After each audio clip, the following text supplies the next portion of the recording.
October 16th, 1793. Marie Antoinette woke up knowing she would not see another night. What was her final day like? And how did she face death? She spent the night in a small, damp cell, lit by a single candle, under constant surveillance.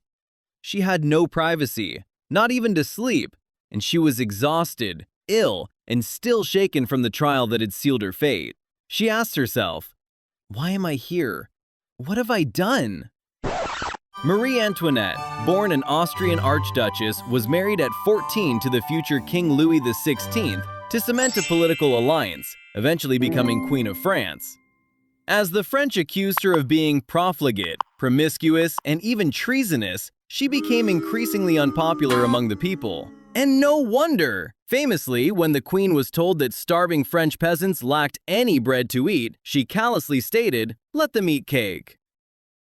What a Then came the Revolution. The monarchy fell, and Louis XVI was tried and executed in January 1793.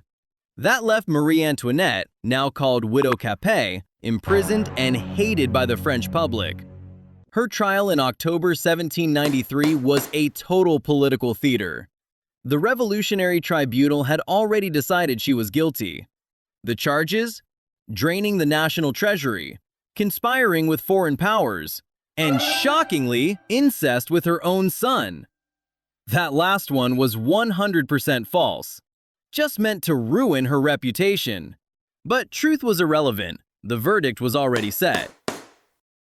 You would be executed by guillotine at the Place de la Révolution. The morning began with a small breakfast: bread, thin broth, and water. Multiple witnesses noted she had no appetite and was physically too shaken to swallow more than a few mouthfuls.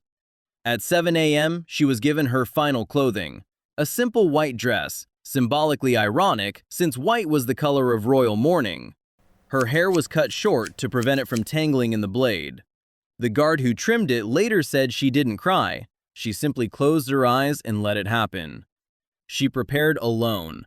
No priest was by her side. She had requested her friend, the priest Abbé Magnien, but the revolution denied her that last comfort. By mid-morning, the executioner, Charles-Henri Sanson, arrived to bind her hands behind her back with a coarse rope. Witnesses noted that he apologized for the roughness of the cord. She did not respond, only nodded. Then came one final, degrading order. She would not be taken to the guillotine in a closed carriage, as her husband had been. Instead, she would be paraded through the streets in an open cart. Maximum visibility, maximum humiliation. Around 11 a.m., she stepped outside. The sun was bright. She climbed into the cart, sitting stiffly beside a constitutional priest assigned to accompany her. She sat upright, almost regal, despite days without rest or proper food. Her hands were bound so tightly she couldn't steady herself as the cart lurched forward. The journey took nearly an hour. Crowds filled the streets. Some jeered, some spat, some shouted insults. Many came simply to witness the downfall of a queen.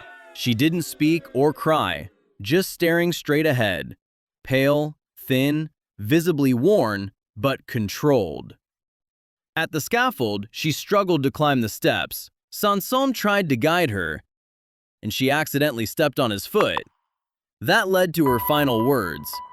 "Pardon me, sir, I didn't mean it." Polite, even at the brink of death. She was guided into position. The crowd leaned forward. She was laid flat beneath the blade, her neck placed into the wood. No final speech, no prayer spoken aloud. Seconds later, she was dead.